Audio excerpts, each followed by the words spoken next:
बच्चों नमस्कार। आज के क्लास में हम आप सभी के लिए लेकर आए हैं क्लास 7 साइंस का चैप्टर नंबर 7 जिसका नाम है जंतुओं और पादप में परिवहन। ठीक है बच्चों, और आज के क्लास में हम लोग इस चैप्टर का सभी प्रश्न उत्तर करने वाले हैं। ठीक है बच्चों, यदि आप लोग चैनल पर पहली बार आए हैं तो सब्सक्राइब कर लीजिएगा, वीडियो को लाइक कर लीजिएगा। सबसे पहले आप लोग को आपने क्या सीखा, ये सभी पॉइंट आपको याद करना होगा। ठीक है, ये पॉइंट याद कर लोगे तो आपको ये जो है ना बाबू समझने में बहुत ज़्यादा आसानी होगा। ये जितना पॉइंट है ना एग्जाम के लिए तो बहुत ज़्यादा VVI पॉइंट है बाबू, याद नहीं करोगे ना बहुत दिक्कत होगा। ठीक है, याद कीजिए बाबू। ठीक है, अच्छी बात है, आप लोग याद कर लोगे। ठीक है, चलो देखना बाबू क्वेश्चन आंसर कॉलम 1 वाला। इसमें देखिए बाबू कहता है कॉलम ए में दी गई संरचनाओं को कॉलम बी में दिए गए प्रक्रमों से मिलाना है। कॉलम 1 रंध्र, इसका कौन सा प्रक्रम है उससे मिलाना है। तो मिलान करने वाला है जी रंध्र। रंध्र को क्या बोलेंगे जी, वाष्पोत्सर्जन से मिलाना है। ठीक है, क को 2 से। आगे जाइलम, जाइलम किस पे मिलाइएगा बच्चों, जल का परिवहन। जाइलम जल का परिवहन करता है। ठीक है, मूलरोम बाबू, मूलरोम को मिलाइएगा जल का अवशोषण से। ओके, फ्लोएम क्या होता है बच्चों, फ्लोएम तो भोजन का परिवहन करता है। ठीक है, चलिए इस प्रकार आप लोगों ने फर्स्ट क्वेश्चन को कंप्लीट कर लिया। आगे सेकंड क्वेश्चन को देखना बच्चों। सेकंड क्वेश्चन कहता है रिक्त स्थानों की पूर्ति कीजिए। हृदय से रक्त का शरीर के सभी अंगों में परिवहन डैश के द्वारा होता है। तो बच्चों धमनियों के द्वारा होता है। किसके द्वारा बच्चों, धमनियों के द्वारा। किसके द्वारा बच्चों, धमनियों के द्वारा होता है। किसके द्वारा, धमनियों के द्वारा। हीमोग्लोबिन डैश कोशिकाओं में पाया जाता है। तो लाल रक्त कोशिकाओं में, लाल रक्त, अरे लाल जिसको RBC बोलते हैं, रेड ब्लड सेल। ओके, धमनियां और शिराएं डैश के जाल द्वारा जुड़ी रहती है। तो कोशिकाओं के, है ना, यहाँ पर लिख लेना का। आप लोग को दिखने में दिक्कत होता है, चलिए कलम से ही भर देते हैं। कहता है हृदय का लयबद्ध विस्तार और संकुचन डैश कहलाता है। तो हृदय संबंधन। ओके, चलिए भर लीजिए। आगे मानव शरीर के मुख्य, है ना, प्रमुख उत्सर्जित उत्पाद क्या है जी, तो आपको पता होगा मूत्र है। ओके, पसीने में जल और डैश होती है, जल और लवण होता है सर, इतना आसान है। वृक्क अपशिष्ट पदार्थों को द्रव रूप से बाहर निकालते हैं जिसे हम डैश कहते हैं, जिसे हम यूरिया कहते हैं। क्या बोलते हैं बच्चों, यूरिया। आगे वृक्षों में बहुत अधिक ऊंचाइयों तक जल पहुंचाने के कार्य में डैश द्वारा उत्पन्न चूषण अभिकर्षण बल सहायता करता है, वाष्पोत्सर्जन द्वारा, वाष्पोत्सर्जन। ठीक है, चलिए आगे आइए बच्चों, सही विकल्प का चयन करना है जी। पादप में जल का परिवहन होता है। तो बच्चों जल का परिवहन होता है किसके द्वारा जी, जाइलम की फ्लोएम। तो आपको पता होगा जाइलम द्वारा जल का परिवहन, आप फ्लोएम द्वारा भोजन का परिवहन। ठीक है, तो कहता है आगे दूसरा वाला कि मूलों द्वारा जल के अवशोषण की दर को बढ़ाया जा सकता है। तो किसके द्वारा, तो बच्चों मंद प्रकाश में रखकर। किसके द्वारा जी, मंद प्रकाश में रखकर। तो इसका 2 नंबर वाला सही हो जाएगा। आप लोग देख लीजिए बढ़िया से, सही है, मंद प्रकाश में रखकर, यही सही हो जाएगा। ठीक है, चलिए आगे बढ़ते हैं अब हम लोग। आगे का क्वेश्चन आंसर भी अब हम लोग करने का प्रयास करते हैं। आगे आइए बच्चों क्वेश्चन नंबर 4 की ओर। क्वेश्चन नंबर 4 कहता है पादपों अथवा जंतुओं में पदार्थों का परिवहन क्यों आवश्यक है, इसको आपको समझाना होगा। तो आइए बच्चों हम आपको समझाते हैं, आप अपने इस कॉपी में लिखिएगा उत्तर। ठीक है, चलिए बच्चों तो लिखना शुरू कीजिए मेरे साथ आप लोग एक बार। चलिए पहले तो मैं थोड़ा छोटा कर देता हूँ। अब आइए, आगे आइए बच्चों, लिखिएगा आप लोग कि पादप तथा जंतु में परिवहन द्वारा रक्त के माध्यम से भोजन, जल और ऑक्सीजन एवं अन्य महत्वपूर्ण उपयोगी पदार्थों को शरीर के विभिन्न भागों में पहुंचाया जाता है, जिससे मनुष्य जैविक क्रियाएं करता है। परिवहन द्वारा उन अंगों को उत्पन्न हानिकारक पदार्थों जैसे CO2, पसीना, मूत्र आदि को शरीर से बाहर निकाला जाता है। अतः पादपों और जंतुओं में पदार्थों का परिवहन आवश्यक है। तो बच्चों इस प्रकार क्वेश्चन नंबर 4 के उत्तर में आप लोग लिख लीजिएगा। ठीक है, यही था आपका क्वेश्चन नंबर 4 का उत्तर जो कि आप लोगों ने समझा। क्वेश्चन नंबर 5 कहता है क्या होगा यदि रक्त में पट्टिकाणु नहीं होंगे। तो चलिए इसके उत्तर को हम लोग समझेंगे। उससे पहले मैं बता दूं प्यारे बच्चों, क्लास 7 वाले बच्चों के लिए हमारा 499 रुपया में 1 साल का कोर्स चलता है बाबू, है ना। अगर आप लोग सारा विषय साइंस का पढ़ना चाहते हैं, सभी विषय मैथ का, मतलब आप क्लास 7 का सारा विषय अच्छे तरीक़ा से, बेहतरीन तरीक़ा से पढ़ना चाहते हो, तो उसके लिए आप लोग को मेरा एप्लीकेशन डाउनलोड करना पड़ेगा। ऐप का लिंक नीचे डिस्क्रिप्शन बॉक्स में है, या पर आप लोग गूगल प्ले स्टोर पर सर्च करेंगे ये SBM क्लासेस, तो वहाँ पर आप लोग को आ जाएगा। क्लास 7 का बेहतरीन सा पढ़ाई करने के लिए इस एप्लीकेशन को आप लोग डाउनलोड कर सकते हो। ठीक है, चलो अब क्वेश्चन नंबर 5 के उत्तर में क्या लिखेंगे जी, तो लिखिएगा आप लोग कि पट्टिकाणु जो होते हैं ये चोट लगने लगने पर थक्का जमाने में सहायक है। रक्त में यदि पट्टी का अणु नहीं होंगे तो चोट लगने पर थक्का नहीं जमेगा। थक्का ना जमने से शरीर से अधिक रक्त बह जाएगा, ठीक है, जिससे व्यक्ति की मृत्यु भी हो सकती है।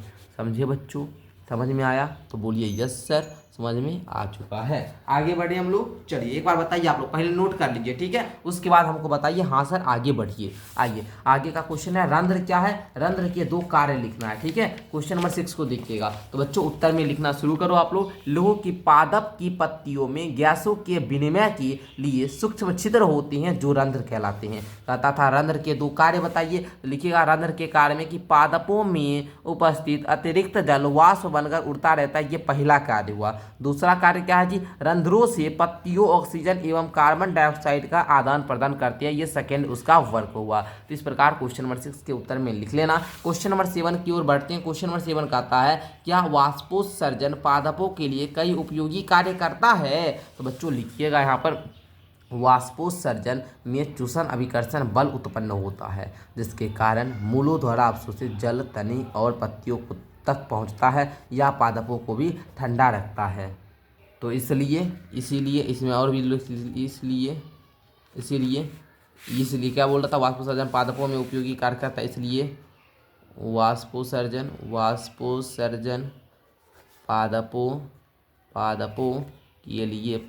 के लिए उपयोगी कार्य करता है, उपयोगी कार्य करता है। यहाँ या फिर यहाँ पर इसलिए एक जगह इस प्रकार लिख सकते हैं, ठीक है ना, लिखिएगा इस प्रकार, इसको हटा दीजिए, ठीक है। चलिए इस प्रकार आप लोग क्वेश्चन नंबर 7 का उत्तर लिख लिए ना, बोलिए यस सर, लिख लिए, सब कंप्लीट है। आगे बढ़िए क्वेश्चन नंबर 8 की ओर। कहता है रक्त के घटकों के नाम बताइए। तो बता दीजिएगा बाबू, रक्त के घटक एक होता है प्लाज्मा, दूसरा आरबीसी लाल रक्त कोशिका है, तीसरा श्वेत रक्त कोशिका जिसको हम WBC बोलते हैं व्हाइट ब्लड सेल, तथा पट्टी का अणु। यही आपका रक्त का क्या है जी, घटक है। लिख लीजिएगा क्वेश्चन नंबर 8 के उत्तर में। चलिए क्वेश्चन नंबर 9 कहता है शरीर के सभी अंगों को रक्त की आवश्यकता क्यों होती है बच्चों। तो बोलिएगा आप लोग यहाँ पर, देखिए बोलिएगा कि रक्त ऑक्सीजन, भोजन, हार्मोन एवं अन्य आवश्यक पदार्थों को शरीर के विभिन्न भागों में ले जाता है। कार्बन डाइऑक्साइड तथा अन्य उत्सर्जी पदार्थों को शरीर के विभिन्न भागों में से लाकर फेफड़ों एवं अन्य उत्सर्जी अंगों की सहायता से निष्कासित करता है। क्या करता है बच्चों, निष्कासित करता है। इस प्रकार रक्त सभी अंगों के लिए आवश्यक है।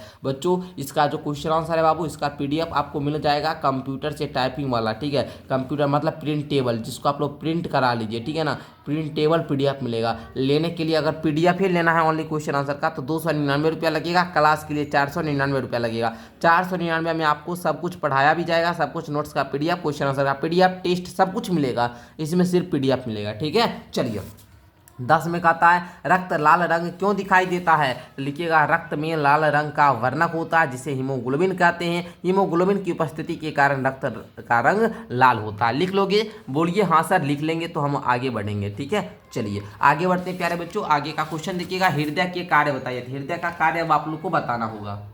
तो बच्चों बोलिएगा कि हृदय शरीर के समस्त अंगों एवं कोशिकाओं में शुद्ध रक्त प्रभावित करता है, ठीक है। और हृदय का कार्य है ना बाबू, पहले दे दीजिएगा इस प्रकार से हृदय के कार्य को लेकर, ठीक है। इस प्रकार टॉपिक बना दीजिएगा। उसके बाद लिखिएगा कि ये जो है बाबू, ये क्या करता है, अशुद्ध रक्त को अंगों से एकत्रित करके फेफड़ों, वृक्क एवं यकृत में शुद्ध होने से क्या करता है, प्रवाहित करता है। फिर हृदय रक्त के माध्यम से सभी कोशिकाओं को जल एवं अन्य उपयोगी पदार्थों का संवहन करता है, ठीक है बच्चों, लिख लोगे। चलो तो यही आपका हो गया बाबू।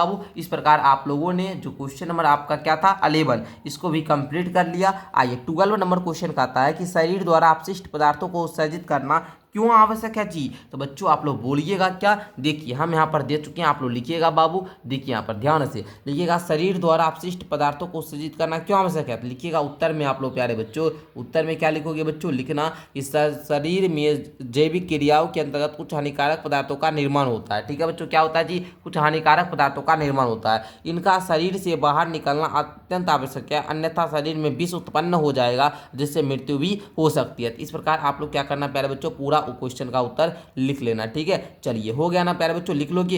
यही था आपका क्वेश्चन नंबर 12 जिसका उत्तर आप लोगों ने देख ही लिया। ठीक है बच्चों, चलिए आगे बढ़ते हैं प्यारे बच्चे, क्वेश्चन नंबर 13 को लेते हैं। क्वेश्चन नंबर 13 आपका कहता है कि मानव उत्सर्जन तंत्र का चित्र बनाइए और उनके विभिन्न भागों को नामांकित कीजिए। अर्थात उत्सर्जन तंत्र का चित्र बनाना है और नामांकित करना। तो ये है आपका उत्सर्जन तंत्र, मानव उत्सर्जन तंत्र का फिगर आप लोग देख लीजिए। यहाँ पर थोड़ा सा हम यहाँ पर छोटा कर देते हैं, इस प्रकार आप लोग बना लेना। और यहाँ पर जो बाबू नाम है, इसको वृक्क बोलते हैं, इसको मूत्र वाहिनी बोलते हैं, इसको मूत्राशय बोलते हैं, और इसको मूत्र मार्ग बोलते हैं, और इसको मूत्र रंध्र बोलते हैं। तो इस प्रकार आप लोग बना दोगे, बस यही आपका काफ़ी रहेगा। ठीक है, तो बढ़िया तरीका से बना लीजिएगा। अगर बनाने में दिक्कत है, लीजिए एक बार हम भी दिखा देते हैं, अपना फिगर भी हम आपको दिखा देते हैं। ठीक है, चलिए दिखा दिए ना। चलिए अब कहीं कोई दिक्कत नहीं है बाबू। चलो, तो इस प्रकार आज के क्लास में हम लोगों ने क्लास 7 साइंस का जो आपका ये चैप्टर था, सभी प्रश्न उत्तर इसका बता दिया। मिलते हैं एक अगली क्लास के साथ, तब तक के लिए धन्यवाद। इस प्रकार चैप्टर नंबर 7 का भी क्वेश्चन आंसर सभी मैंने कंप्लीट करा दिया था। आज आप लोग का जंतु और पादप में परिवहन चैप्टर भी